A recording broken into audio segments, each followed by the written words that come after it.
언제부터 좀 절세 효과가 눈에 좀 띄느냐 하면은 제 생각에는 2명 내지 3명 여러 명이다. 그러면은 이거를 n분의 1로 하면 안 돼요. 방금 그거 들으니까 와, 법인 운용 장난 아니다 이렇게 또 생각하는 분이 있을 것 같은데 자, 오늘은 삼도 회계법인 또 김지수 회계사님 모시고 또 뭐 법인에 대한 이야기 좀 해보면 좋을 것 같습니다. 반갑습니다. 네, 반갑습니다. 아, 제가 이제 최근에 책 하나 봤거든요. 이거 그거 아닙니다. 뭐지? 협찬 아닙니다. 네. 초보 사업자의 물음표, 그러니까 초보 사업자를 위한 세무형이 답하다 뭐 이런 느낌을 받았거든요. 네. 그리고 목차가 엄청 많아요. 네.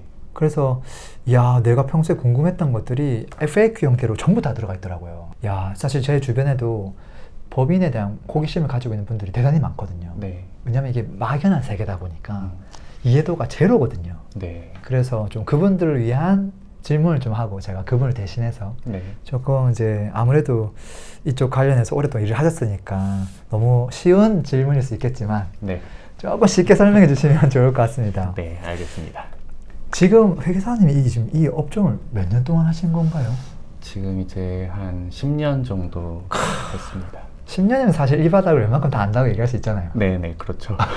사실은 아직 알아야 될 게 너무 많습니다. 그런가요? 그럼요. 근데 사실 그 많은 그 직업 중에 음, 왜 하필이면 이 회계사를 선택하셨나요? 사실 제가 원래는 네.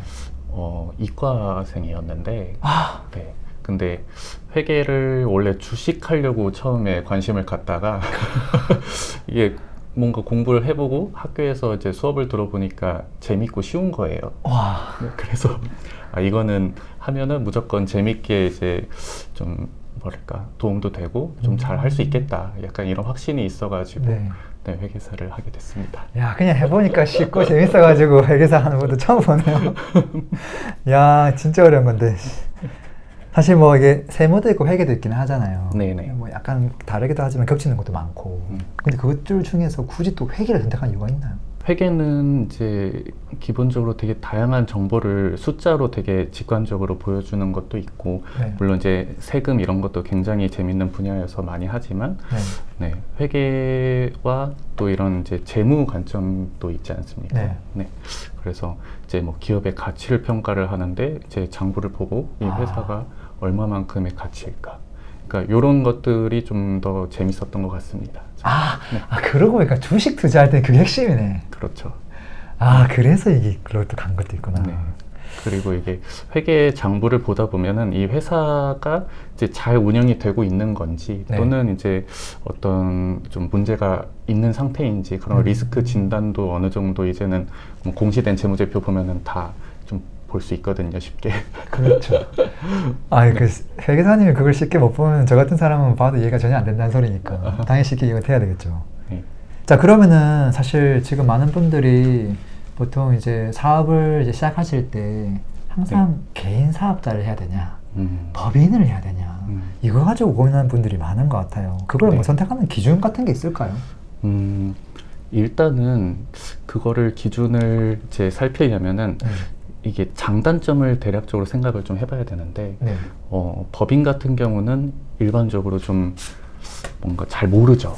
그리고 그렇죠. 네, 운영하는데 좀 어렵고 복잡하고 네. 또 이제 만들 때부터 또는 운영할 때 각종 비용들이 또 많이 들어요. 네. 그러다 보니까 이제 처음에 사업을 할 때는 이제 보통은 심플하게 개인 사업자로 많이 시작을 하다가 네. 그러다가 이제 세금이 부담이 점점 되기 시작하면은 그때 자연스럽게 또 법인 전환을 이제 고민을 하는 건데요. 네. 그래서 이제 뭘로 시작하느냐 해서 구분하는 기준은 일단은 제 생각에 이제 세금이 첫 번째 일단 기준이 될 수 있을 것 같고요. 네. 매년 세금 얼마 내냐. 네네. 그리고 이제 세금이 아니더라도 예를 들어 우리가 외부의 투자 유치를 받는다고 할 때요. 네, 그 개인 사업자 형태로 가지고 있으면은 투자를 받을 수가 없겠죠. 네. 그래서 이제 지분을 나눠주고 투자금이 들어와야 되니까 이제 투자 유치가 당장 바로 준비가 되어 있다 하면은 처음부터 그냥 사실 법인으로 시작하는 게 맞는 거고. 네. 그리고 이제 정책 자금들도 사실 이제 개인 사업자보다는 이제 법인으로 하는 게 이제 개인이 신용이나 뭐 여신이나 이런 거와 별개로 법인으로 이제 그거를 각종 이제 재무 지표라든가 뭐 인증 이런 걸 받아가지고 정책 자금을 받을 수가 있으니까 그때 이제 자금 조달 목적이 필요하면 또 바로 법인으로 시작을 하는 경우도 있고 그래서 이렇게 바로 그냥 법인으로 시작을 해야 되는 특수한 케이스들이 있어요. 그래서 그런 케이스들이 아니면 이제 굳이 뭐 처음부터 법인을 할 필요는 없고 개인으로 이제 쉽게 시작을 하다가 개인에서 네. 법인을 넘어가는 것 자체는 쉽다고 봐야 됩니까? 그냥 평범한 그냥 무슨 내가 뭐 물류 같은 걸 이렇게 떼다가 예. 이렇게 뭔가 마진을 남기면 비즈니스 하고 있다. 근데 그런 분이 처음에는 뭐 1,000만 원씩 벌다가 뭐 1억 뭐 한 달에 쫙 매출 늘어나면 네. 그때 가서 전환해도 크게 문제는 없다는 건가요? 그렇죠. 네. 야, 그러면 뭐 혹시 매출을 기준으로 뭐 이 정도는 고려해봐라 이런 것도 있나요? 법인으로 전환하는 그런 시기를 고민을 할 때는 네. 일단 첫 번째로 매출 기준으로 고민을 하는 거는 이제 성실 신고냐 아니냐 이런 거를 좀 고민을 하시거든요. 네, 네. 네, 개인 사업자한테 있는 제도이기도 하고 또 법인에도 물론 있기는 한데 이제 성실 신고 제도가 뭐냐면은 이제 뭐랄까 이제 장부를 좀 더 이제 제대로 써가지고 이제 회계사나 세무사한테 이게 잘 썼는지 마치 숙제처럼 확인 받아가지고 보증을 받아와라 이런 느낌이랑 비슷해요. 그래서 성실 신고 대상자가 되면 내가 성실하게 납부하고 있으니까 나한테 상 주는 느낌이 아니라 네, 더 잘해라. 더 이상한 느낌이 정반대네요.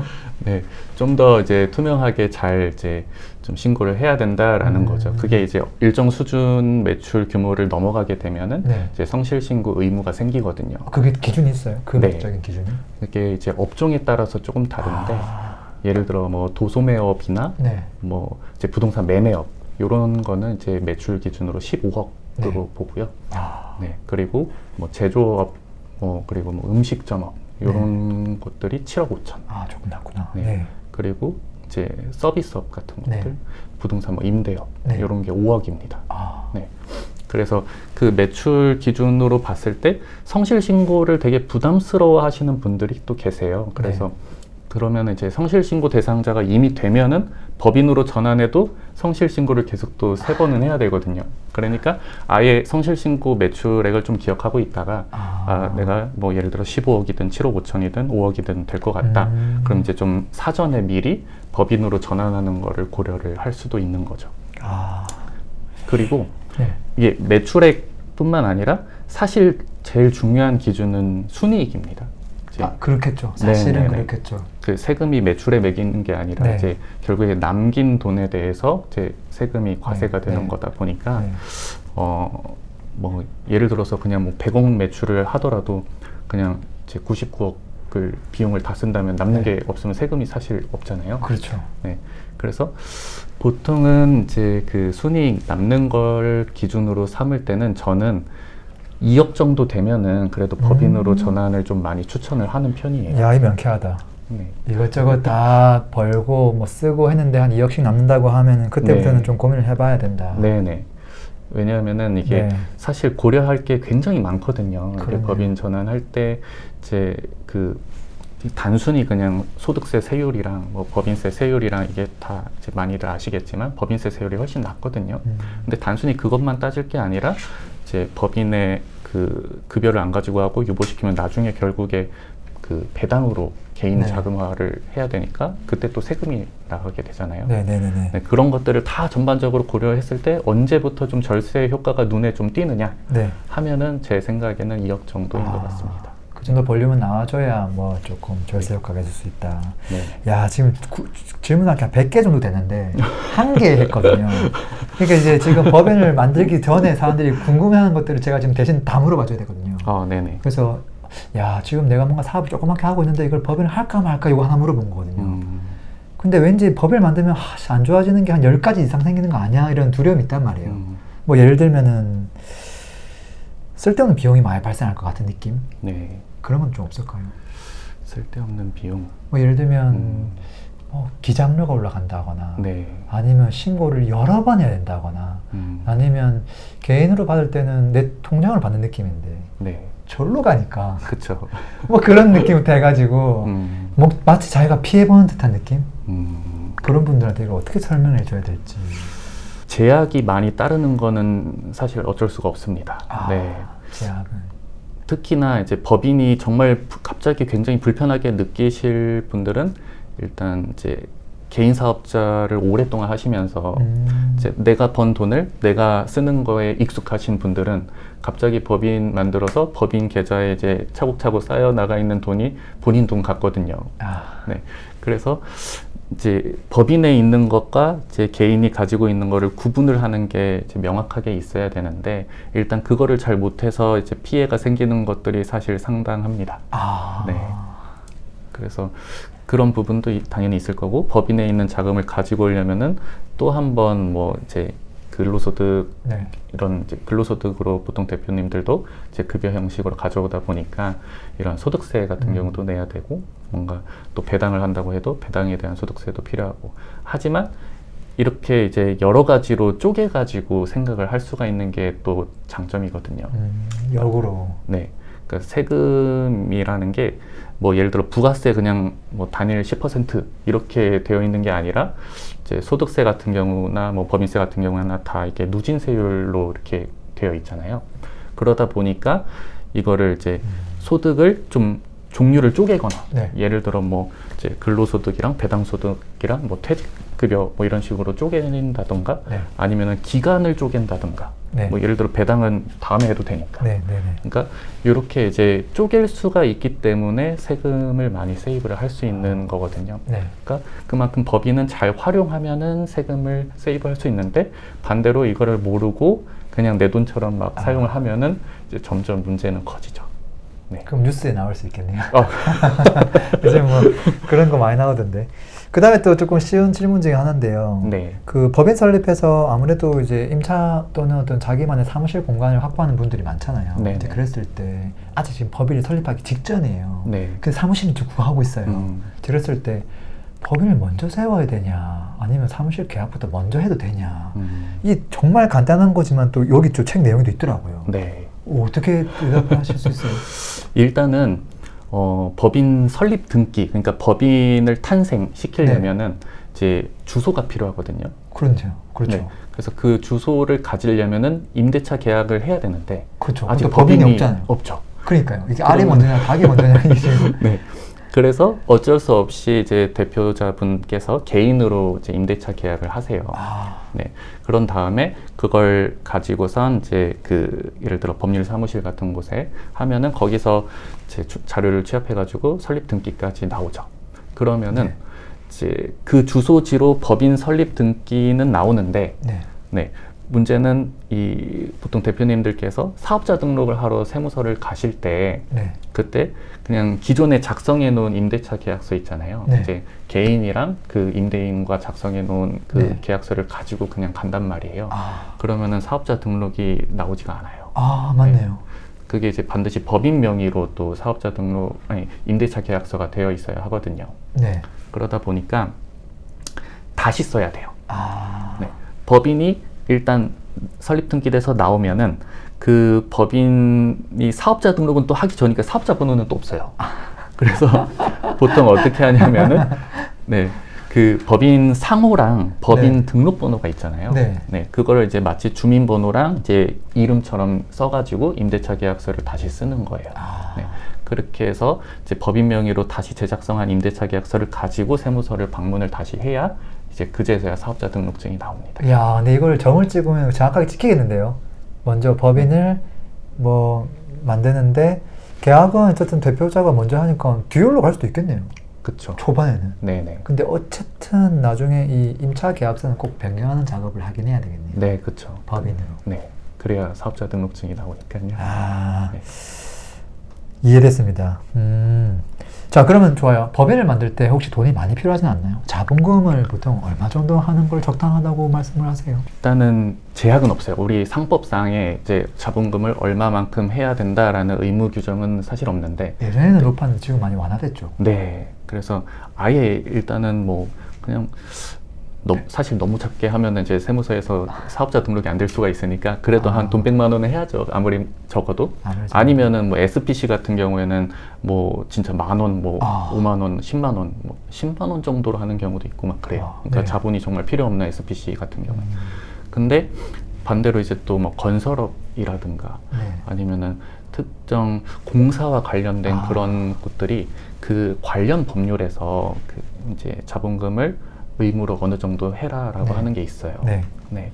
그래서 그렇게 의무적으로 이제 자본금을 얼마 이상 납입해야 되는 업종들은 네. 사실 선택의 여지가 없죠. 네. 그냥 따라야죠. 그래서 그 그럼 금액만큼을 그렇죠. 당연히 넣어야 되는 거고, 그게 아닌 그런 이제 의무사항이랑 관련 없는 선택을 할 수 있는 상황이라면 이제부터는 케이스 바이 케이스입니다. 네. 그럼 예를 들어서 뭐 그냥 뭐 예를 들어서 뭐 상가 하나 사는데 월세 한 개 100만, 200만 원 받을래 라는 분이 있다고 하면 네. 근데 그분이 또 기어코 또 뭐 법인을 하겠다고 하면 그런 경우는 좀 적어도 되나요? 자본금이? 그래도 금액이 너무 빨리 자본 잠식이 돼버리면은 이게 은행의 대출 문제도 있고 해서 어느 정도의 금액의 자본금은 또 필요한 경우가 생각보다 또 있어요. 맞네요. 그러니까, 처음에는 수익은 없고 네. 뭔가 저거 돈은 나갈 수 있으니까. 네. 그러니까 이게 나는 그냥 오로지 내 호주머니에 있는 돈으로만 제 사업을 할 거야.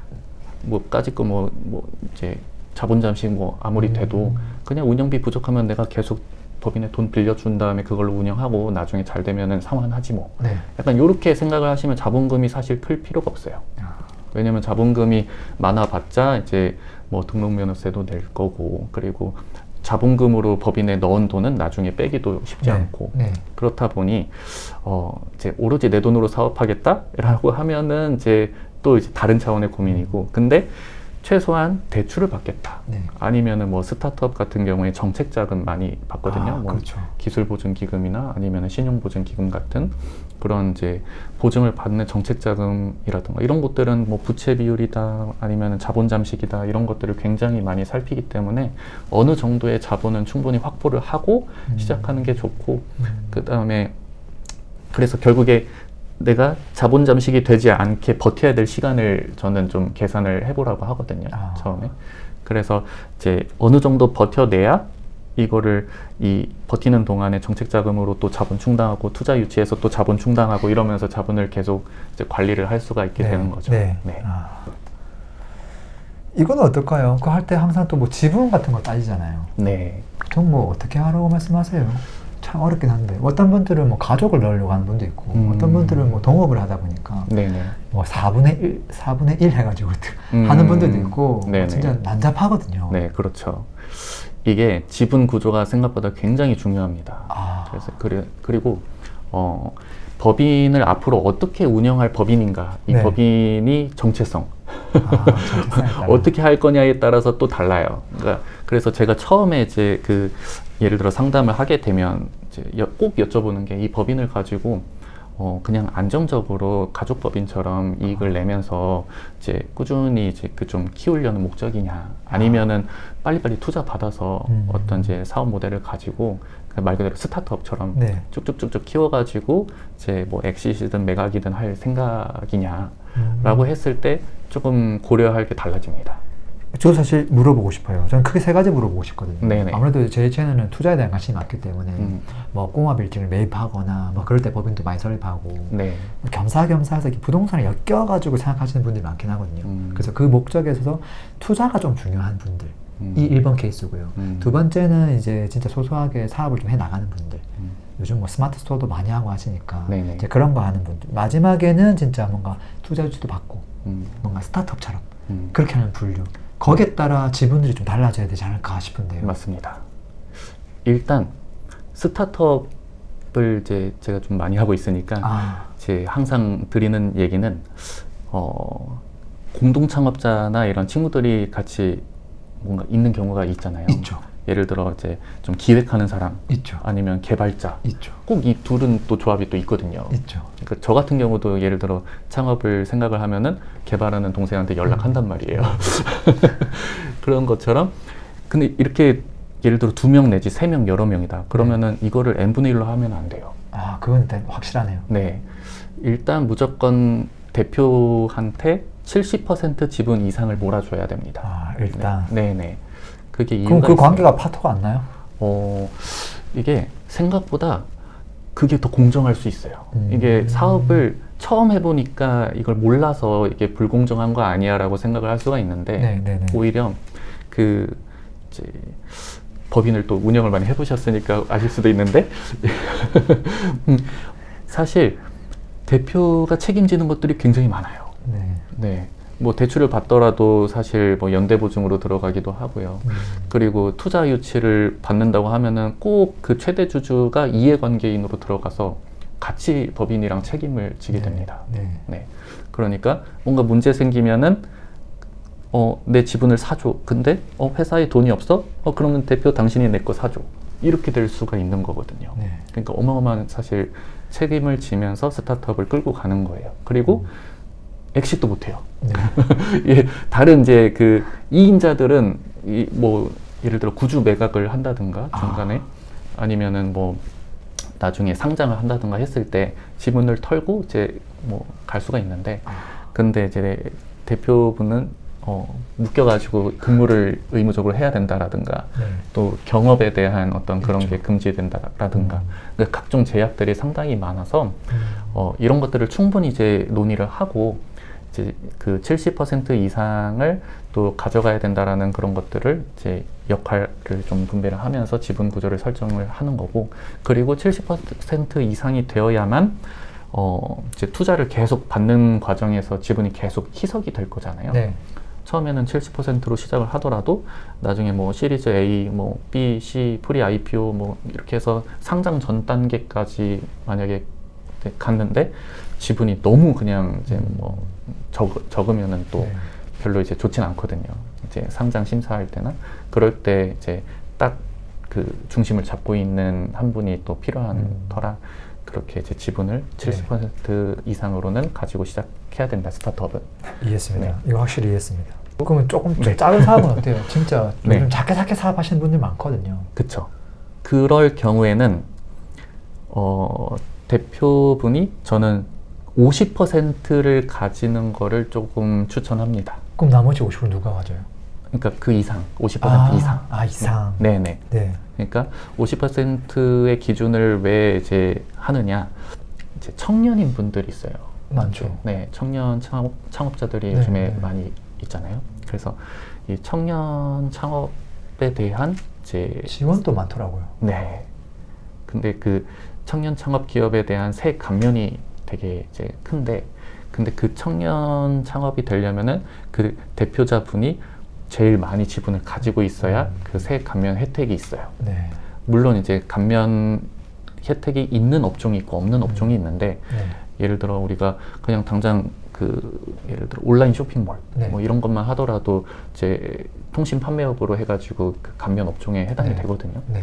그런 것들을 생각했을 때 본인이 50% 지분은 가지고 있어야 이제 청년 창업으로 해서 세액 감면을 받는데 유리한 거죠.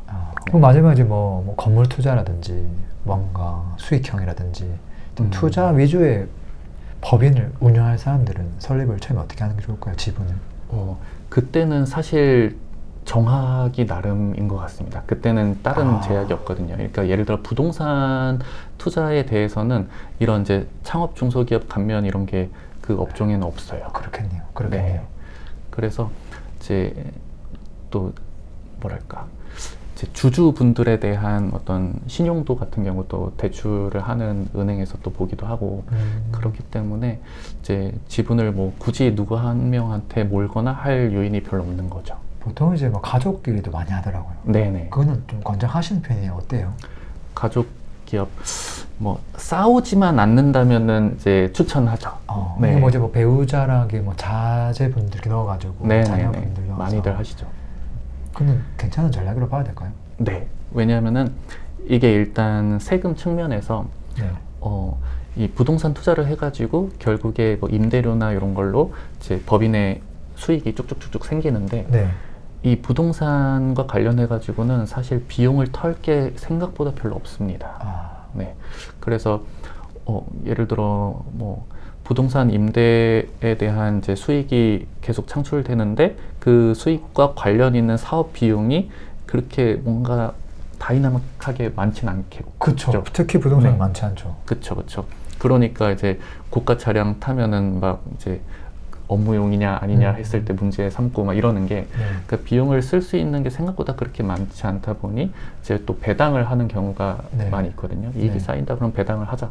근데 배당을 했을 때 이제 혼자서 지분을 다 가지고 있으면은 그러면은 배당이 물론 연간 이제 그 금융소득이 2천만 원까지 15.4%만 분리과세 되는데 네. 근데 그 머릿수가 여러 명이 들어가 있으면 네, 그러면은 각각 2천만 원씩 인당 이제 네. 15.4%만큼 이제 네. 분리과세로 세금을 좀 적게 이렇게 가져갈 수 있다 보니까 그리고 뭐 지분을 갖는 거는 뭐 겸직 이슈나 이런 게 전혀 없는 그냥 지분은 언제나 가지고 있을 수 있는 거니까 사업하시는 분이 예를 들어 뭐 이제 아버지께서 그걸 부동산을 하신다.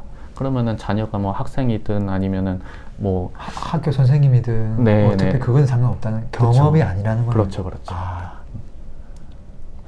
확실히 머릿수가 있으면 차이가 크긴 크네요. 똑같은 배당을 하는데 한 명한테 1억 주는 거랑 네, 5명 가족 다 넣어놓고 네, 2천만 주면은 그렇죠. 세금 차이가 굉장히 클 거 아니에요. 그렇죠.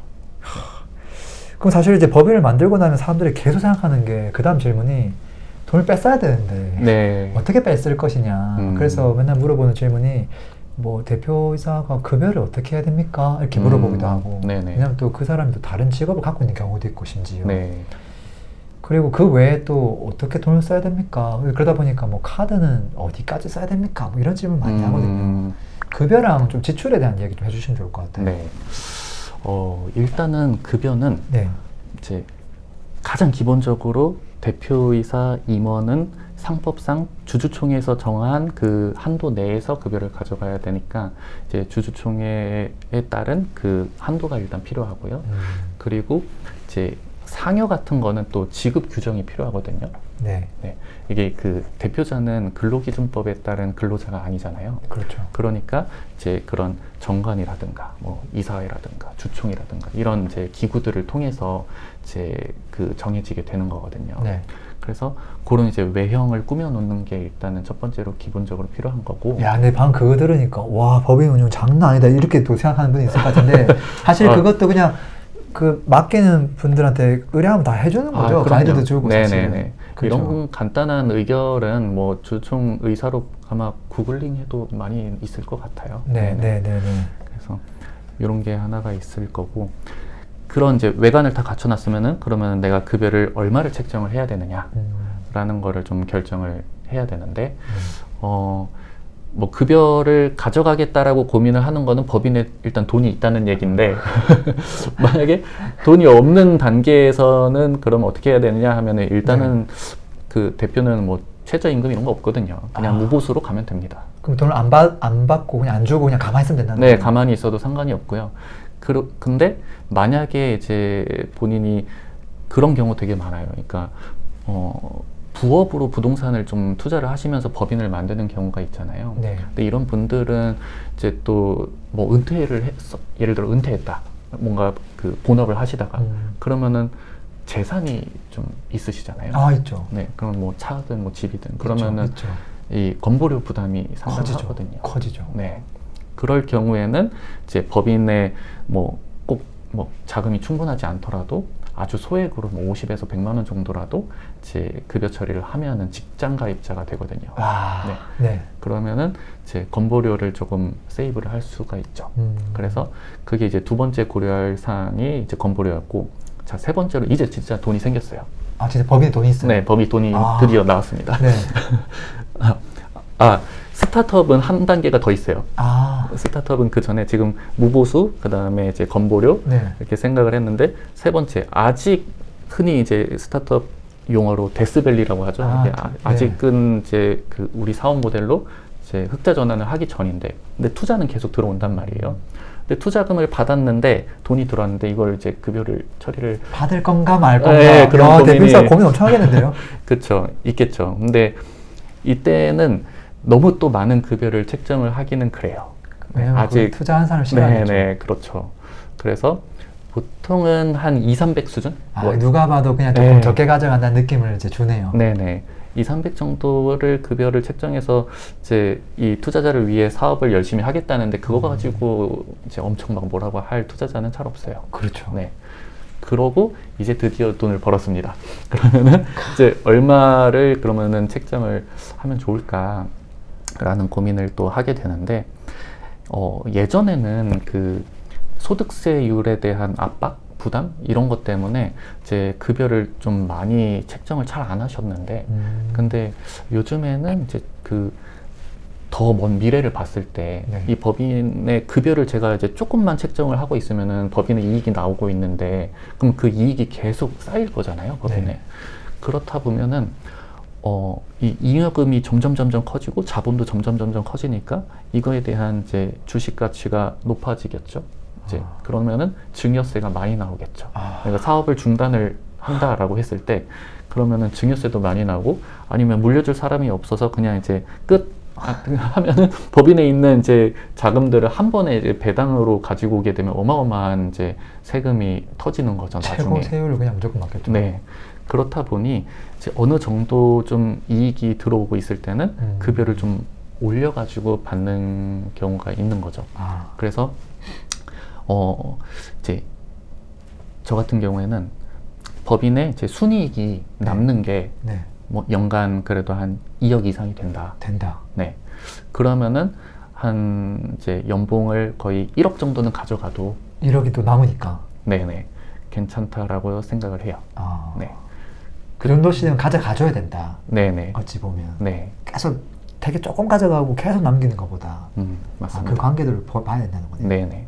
그건 어떻습니까? 좀 소소하게 쓸 때가 많잖아요.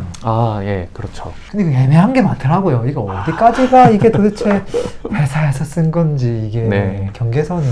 물론 누가 봐도 말도 안 되는 짓을 하면 안 되겠지만 조금 경계선에 있는 거라든지 이제 그런 것들을 조금 합리적으로 어떻게 하면 잘 할 수 있을지 고민되더라고요. 제일 그 대표적인 것들이 예를 들어 법인카드. 그렇죠. 네, 법인카드라는 걸 이제 처음 가져봤을 때, 저 같은 경우도 이제 그 회계법인에, 저는 이제 삼성회계법인에 있었었는데, 이제 처음에 개업을 하고 나면 제 법인카드가 제 손에 쥐어지잖아요. 그럼 이걸 어떻게 쓸까? 어디까지 쓸 수 있을까? 하는 고민을 이제 사실 하게 되거든요. 다 쓰면 되는 거 아니에요? 사실 애매하고 어려운 부분일 수도 있는 건데, 저는 이런 질문을 받으면 항상 어떻게 주로 말씀을 드리냐면은, 그게 사업과 관련 있는 것처럼 얘기할 수 있나요? 그 지출이? 라는 거를 스스로 생각을 해보시라. 그렇게 얘기를 해요. 예를 들어서 뭐 이제 평일 업무 시간에 그 이제 뭐 제가 법인카드로 밥을 먹었어요. 당연히 업무 관련성이 있죠. 그리고 제가 야근을 했어요. 그래서 회사 근처에 있는 어떤 식당에서 밥을 먹었어요. 당연히 비용 처리가 되겠죠. 근데 주말에 사업장과 저 멀리 떨어져 있는 저희 집 근처에서. 하필이면 또 집 근처에서. 이게 우연의 일치인가? 하여튼 그때 이제 뭐 예를 들어 친구들 뭐 여럿이서 모여가지고 뭐 꽤 뭐 뭔가 많이 풍족하게 주말에 뭐 이런 이제 뭐 집들이를 했다, 예를 들어. 아니면은 뭔가 좀 크게 이제 맛있는 걸 먹었다. 이러면은 이거는 사업성이 없는 건데, 이게 사실 똑같은 지출이어도 이게 언제 어떻게 사용되어 있는지에 따라 사실 다르잖아요. 그래서 웬만하면은 업무 외 시간 그리고 주말에는 사용을 안 하는 게 일단 좋기는 한데, 근데 이것도 꼭 100% 맞는 건 아니에요. 요즘은 또 주말도 일하고, 그럼요. 날짜가 또 언제 쉬는 날이 애매한 경우도 있고. 그래서 이게 약간 그 사업을 어떻게 운영하고 있는지도 의미가 있어요. 예를 들어서 뭐 집에서 유튜브 하는 분들은 밥을 집 근처에서 먹을까요? 그럼요. 저희도 마찬가지예요. 저희 이제 회계사들이 굉장히 출장이 많습니다. 여기저기 많이 다녀요. 그리고 당연히 집에서 일하는 경우도 굉장히 많고, 주말에도 이메일 뭐 주고받는 경우 태반이고, 그러다 보니까 사실 그냥 막 쓰고 있죠. 근데 사실 일을 하니까 합법적으로 쓸 수밖에 없는 거잖아요. 그렇죠. 그렇기 때문에 이제 평소에 이 사업하는 것들을, 예를 들어 제가 이제 세무조사를 나왔다라고 했을 때, 이 회사는 사업을 하는 것들을 보니까 주말에 절대 일을 할 일이 없어요, 예를 들어. 그리고 그럴 수 있죠. 무조건 여기는 출근을 해서 일어나는 뭔가 재태가 없어요, 예를 들어. 그러면은 이제 여기저기 뭔가 출장이 필요한 게 아닌 이상 이제 그 밖의 지역이나 이런 곳에서 쓰면은 이제 아무래도 문제를 삼을 여지가 있겠죠. 그렇기 때문에 이제 뭐 여러 가지 뭐 커피든 밥이든 뭐 교통비든 등등 이런 것들이 업무의 그 테두리 안에 있는 데에서 사용을 하는 게 가장 이제 안전하거든요. 그래서 한편으로는 또 우스갯소리로 회사는 집에서 가까울수록 좋다. 와, 이거 진짜 와, 신박하다. 와, 그렇게도 볼 수 있구나. 네. 네.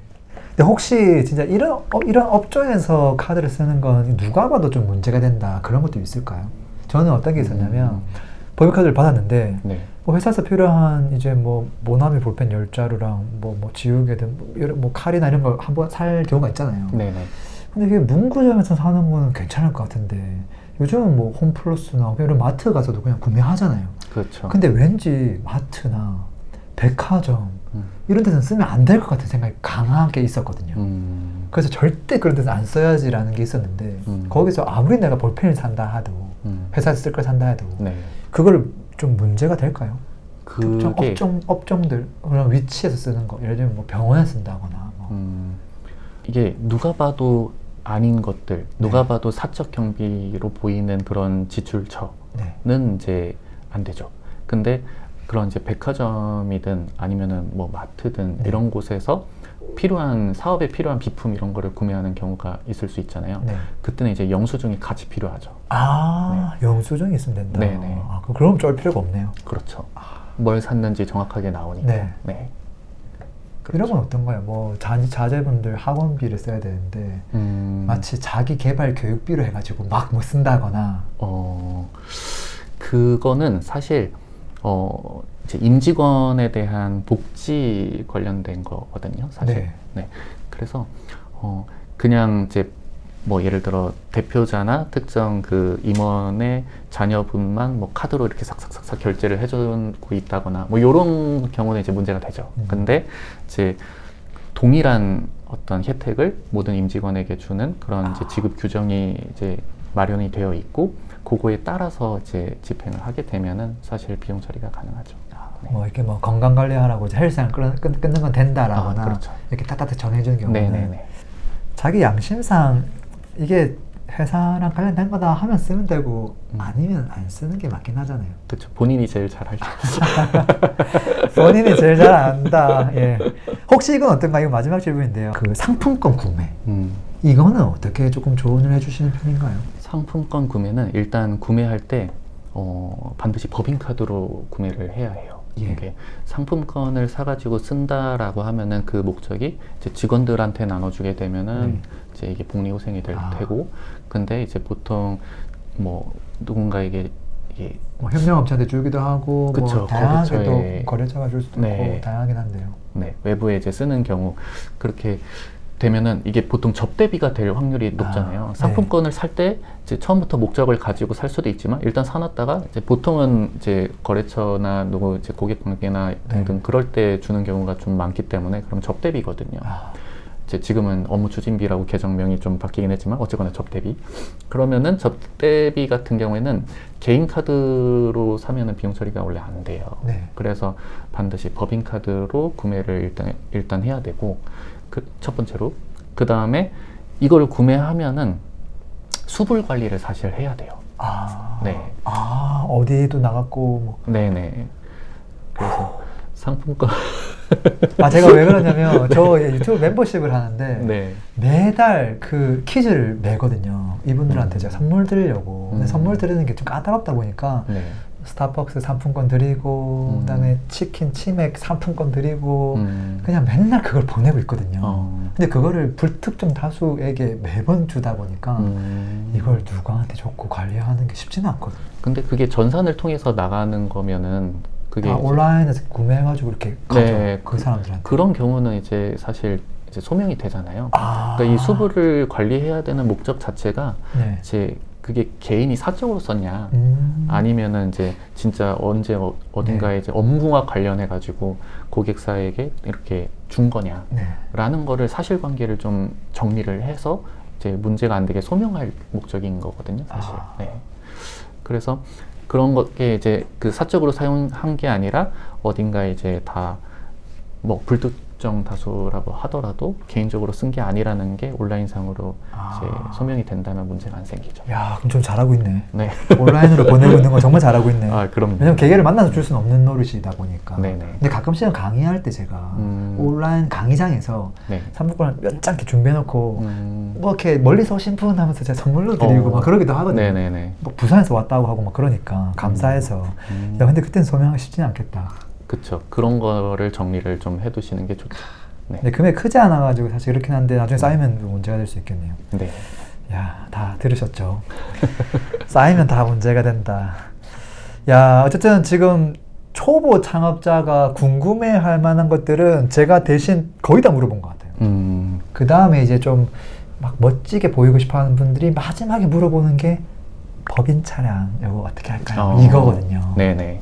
법인의 충분한 일단 자금이 있는 경우를 가정을 해볼게요. 당연히 이제 차량 이제 뭐 예를 들어 직접 법인 명의로 구매를 하든 뭐 리스를 하든 장기 렌트를 하든 이렇게 많이들 하실 텐데 이제 자금에 대한 문제는 없고 오로지 이제 세무 관점에서 이제 바라봤을 때는 일단은 고가 차량이 되면은 그 크게 이제 좀 그러니까 몇 가지 허들이 있는데 일단은 법인의 차량은 임직원 전용 보험에 가입이 되기 때문에 네. 가족들이 운전을 할 수가 없어요.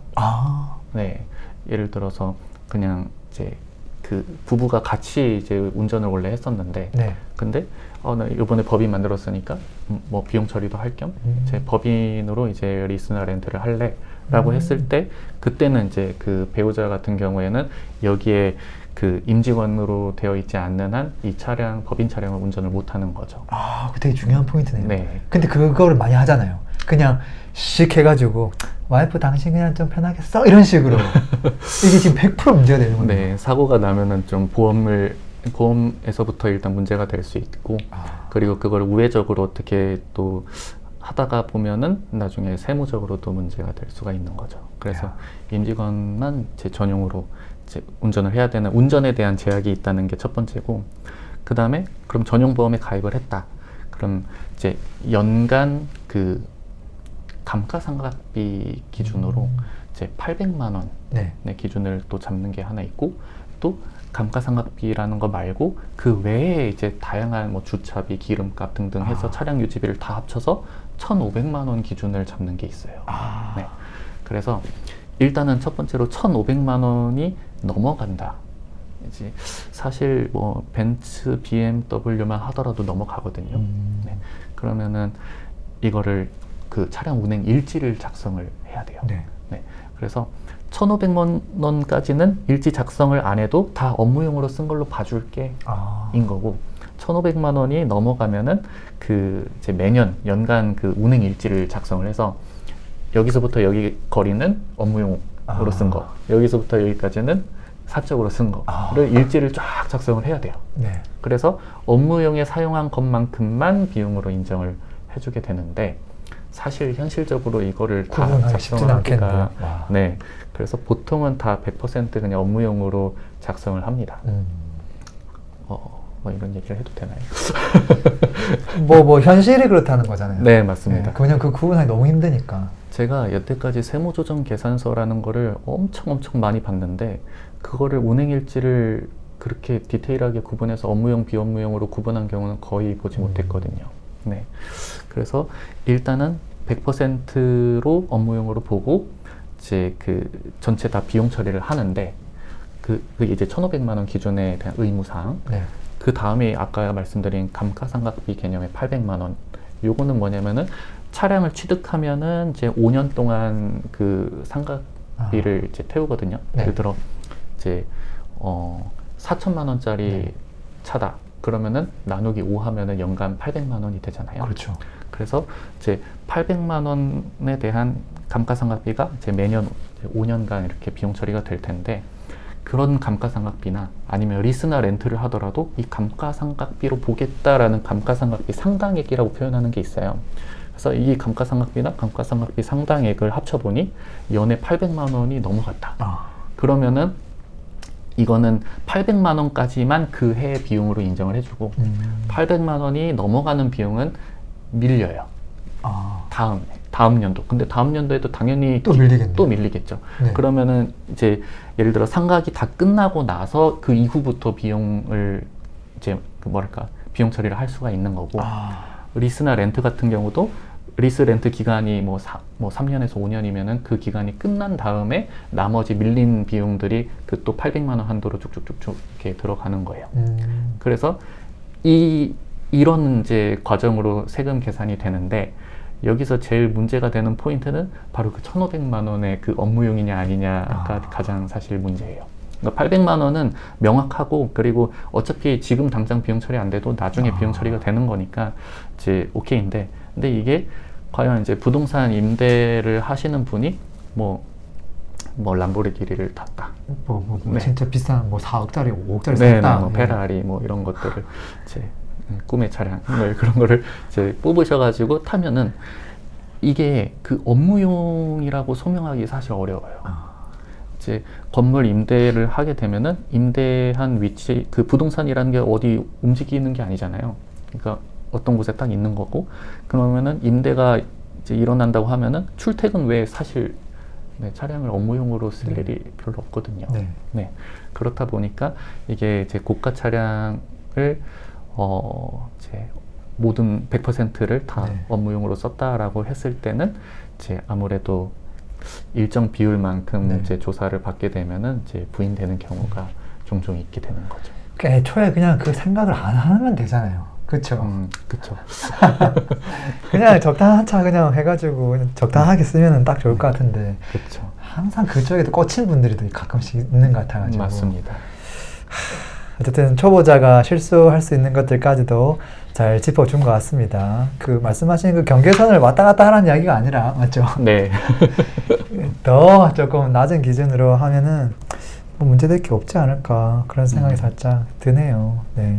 그리고 또 혹시나 저도 이제 이 책 그 광고가 아닙니다. 저도 법인을 이제 처음 운영했을 때 1년 조금 넘는 기간 동안 제가 셀프 기장을 했었거든요. 그 무슨 맨날 라디오를 틀면 뭐라더라? 나나나나나나나 세무 기장하면서 뭐 자꾸 노래가 나오는 게 있었어요. 네. 그래서 한 달에 2, 3만 원 내면 셀프 기장이 가능하다고 해가지고 그거 제가 해가지고 1년 동안 했는데 결국은 제가 초보자다 보니까 엉망으로 기장 처리해놓고 결국은 다시 전문가한테 다 엎어가지고 다시 기장 또 했거든요. 근데 어쨌든 그 1년 하면서 저도 좀 뭐 배운 것도 있고 했는데 저도 궁금한 게 너무 많았고 근데 물어볼 데가 진짜 없더라고요. 그리고 그런 책도 사실 별로 없었어요. 근데 이 책에는 진짜 FAQ로 다 나와 있더라고요. 그래서 야 이거는 그냥 법인 만들기 전에 이거 필수다. 그 다음에 법인 만든 지 얼마 안 된 초보 대표 이거 필수다. 그 다음에 조금 이제 시간 한 3년 지나더라도 분명히 모르는 사람 많거든요. 그 사람들까지도 이건 꽤 도움 되겠다. 이 생각 좀 들었고요. 그래서 링크 조금 남겨드릴 테니까 조금 궁금하신 분들 있으면 좀 우리가 할 수 있는 대화 시간 너무 한정적이니까 차이가 좀 보시면 좋을 것 같습니다.